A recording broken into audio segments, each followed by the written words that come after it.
Welcome to the Deep Dive. Assalamu alaikum. On behalf of the PIQC Institute of Quality, and as part of our Quality Awareness Initiative right here in Pakistan, we're jumping into a topic today that's really fundamental. It's for anyone who wants to solve problems effectively, not just for now, but, well, for good. That's right. We've been looking through quite a bit of source material, articles, research, notes you provided, all focusing on root cause analysis, or RCA as it's often called. And our goal in this deep dive, it's really to cut through the noise, pull out the core insights from all this material, and help you understand what makes for truly effective problem solving.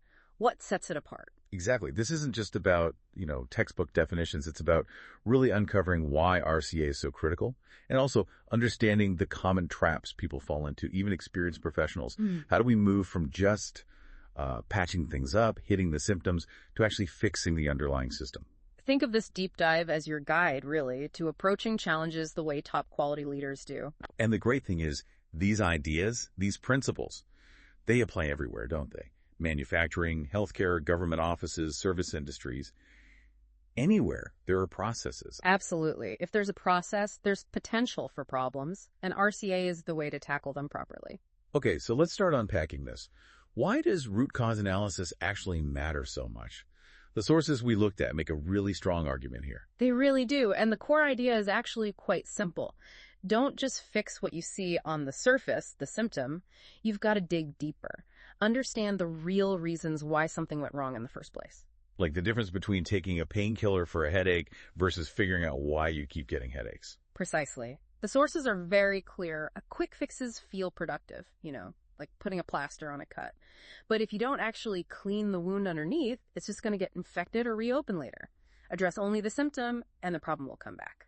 Guaranteed. Maybe in a slightly different way, maybe at a worse time. So it's more than just a tool you pull out sometimes. It's a whole mindset shift. Fundamentally, yes. It's about moving towards thinking systemically, solving problems in a way that lasts. It means being curious, understanding how things connect, rather than just, reacting to isolated incidents. And the sources really hammer this home in today's complex world. Structured problem solving, like RCA isn't optional anymore. It's essential.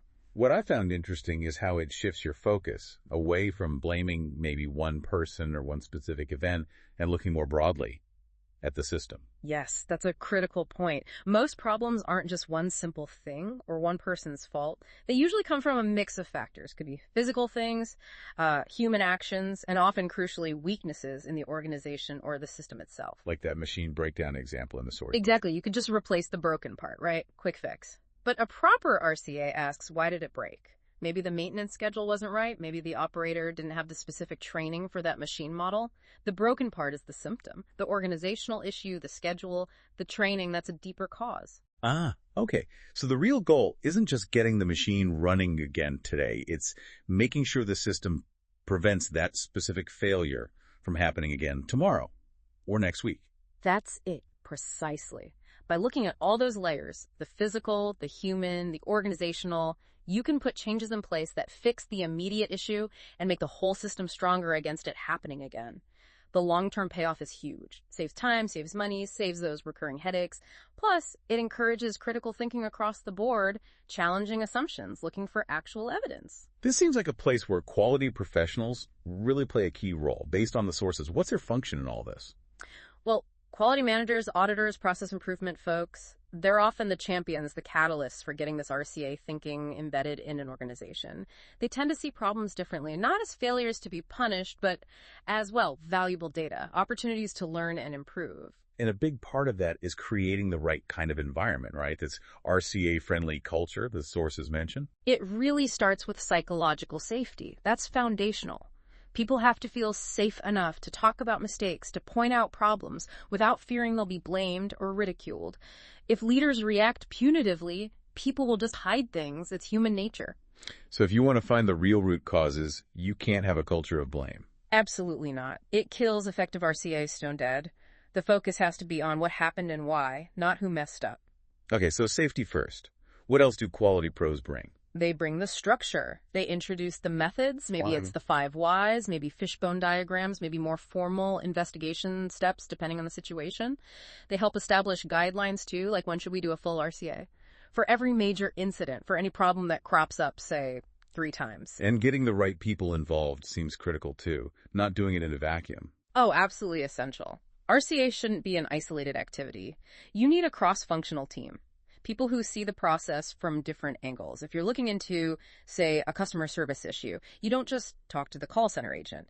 You might need IT, maybe someone from billing, maybe the person who designed the service flow in the first place. Because they all have different pieces of the puzzle. Exactly. That diversity of perspective is what helps you uncover those systemic things that one department working alone might never even notice. So quality professionals are kind of like coaches, training teams, facilitating these analyses, building that problem-solving muscle across the organization. That's a great way to put it. They help shift the mindset from just reacting and fixing to proactively analyzing with data, making that question why almost automatic. Now, even when people have good intentions, maybe even some training, the sources highlight some common mistakes, pitfalls people fall into when trying to do RCA.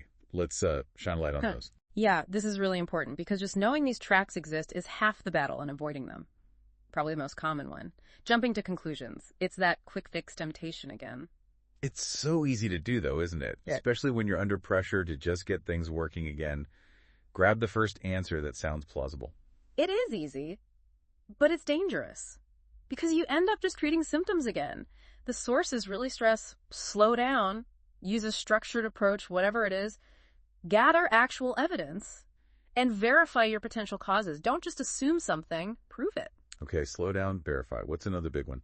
Not involving the right people. Yes, we touched on it, but it's a major pitfall.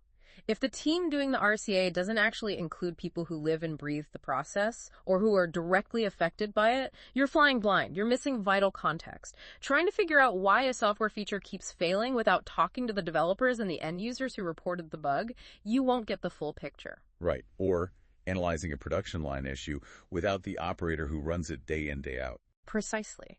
Which links directly to the next pitfall. Inadequate data collection. Just not digging deep enough for the facts. Right. RCA needs evidence, not just opinions or assumptions. If you skip the legwork, pulling the logs, checking the maintenance records, actually observing the process, interviewing the people involved, looking at trend data, then you're basically guessing. And shallow investigation leads to shallow causes. Okay, this next one feels like maybe the most subtle, but also the most critical trap, according to the sources, the over-reliance on human error. Yes, this is huge. And it's where so many RCAs just stop. It's so easy to label something operator error or user mistake and call it a day.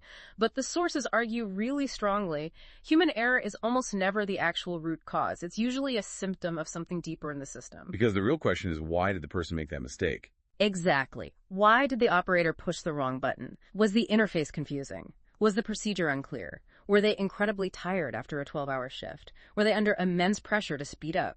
Blaming the individual does 2 bad things. 1, it fails to fix the underlying system flaw that allowed or encouraged the error, so it will happen again. And 2, it poisons the culture. It creates that fear we talked about. People won't report near misses next time. So a good RCA looks at a human error and asks, how did our system set this capable person up to fail? That's the reframe. It shifts from blaming people to understanding and improving the system's weaknesses, which leads to another common failure point, lack of follow-through. Doing all the hard work to find the root cause and then nothing changes. Pretty much. Identifying the cause and even figuring out corrective actions is great. But if those actions aren't actually implemented, tracked, monitored to see if they worked, well, the problem is likely coming back.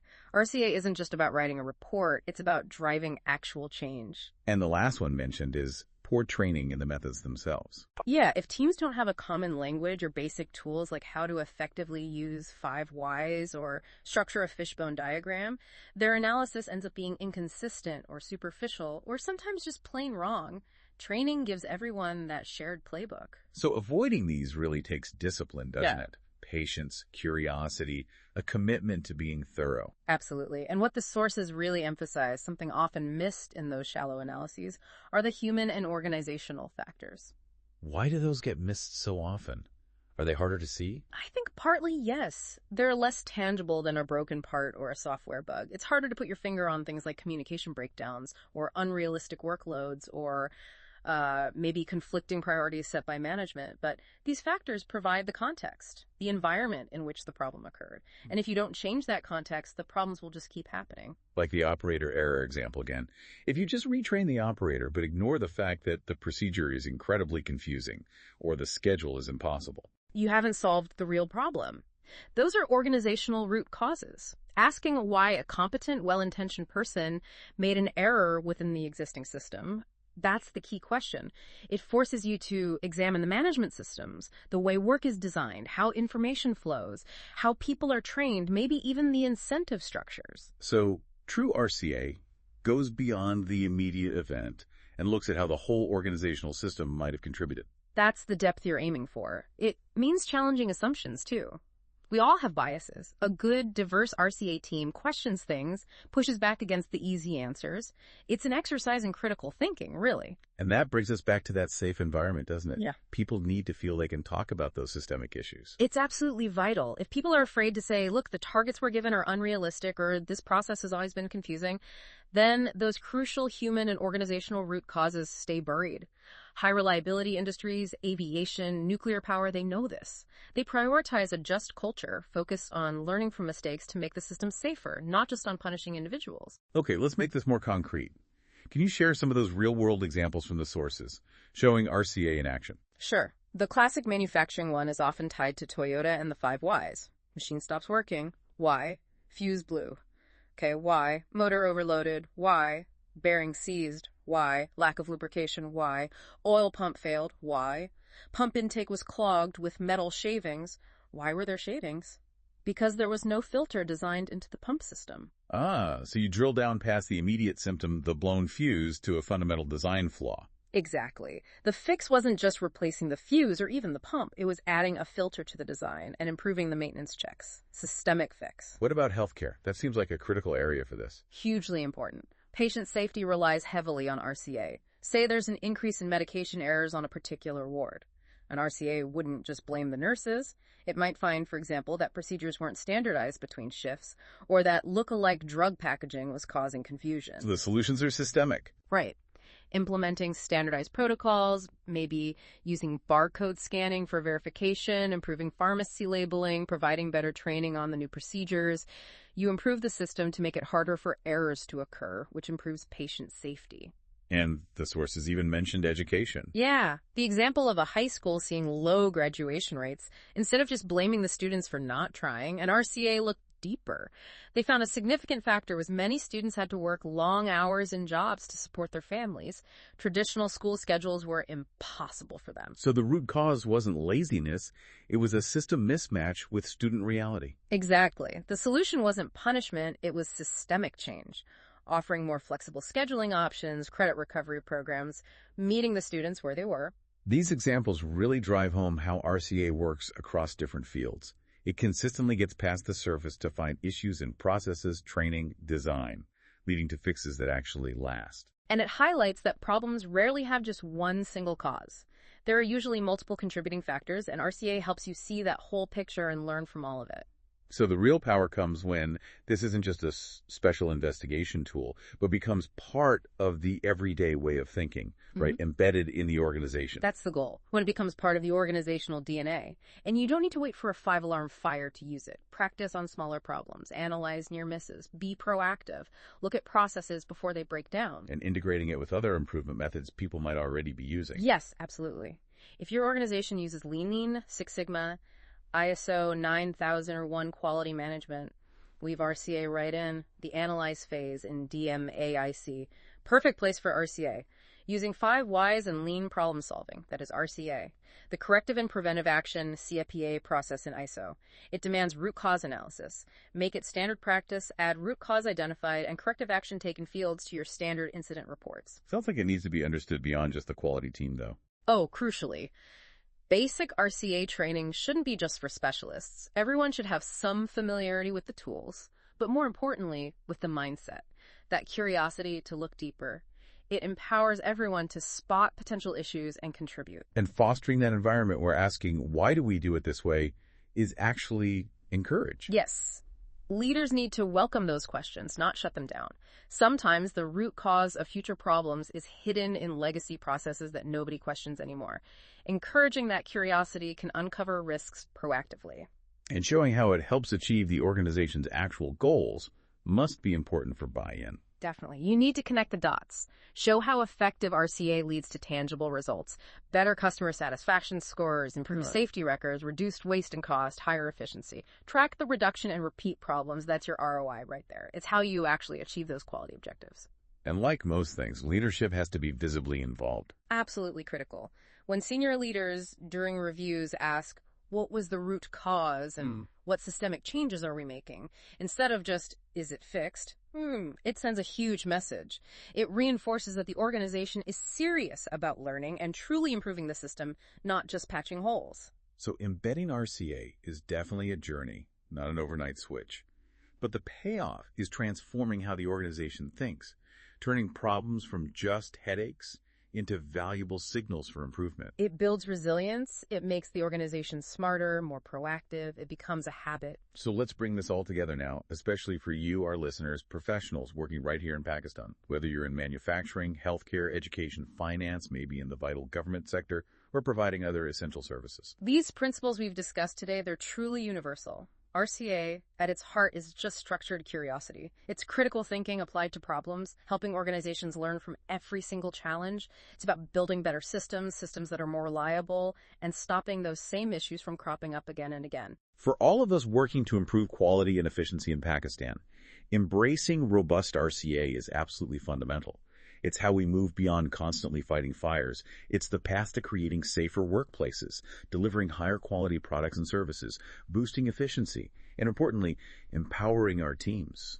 Because the focus shifts to fixing the system, not blaming individuals. That builds transparency. It builds trust. And it really does turn every failure, every problem, into a genuine opportunity to get better. That's the essence of a true learning organization. So the challenge really coming out of these sources is for all of us. Bring these principles into your daily work. Ask why one more time than you normally would. Resist that urge for the immediate, easy fix. Invest that little bit of extra time up front to find the real cause. Because you'll save so much more time, effort, and resources down the road. Share your successes when you find a root cause and fix it properly. Encourage that habit of understanding in your teams. Ultimately, root cause analysis is much more than just a technique. It's a way of thinking that sharpens how you approach any challenge. It embeds continuous improvement deep within your processes.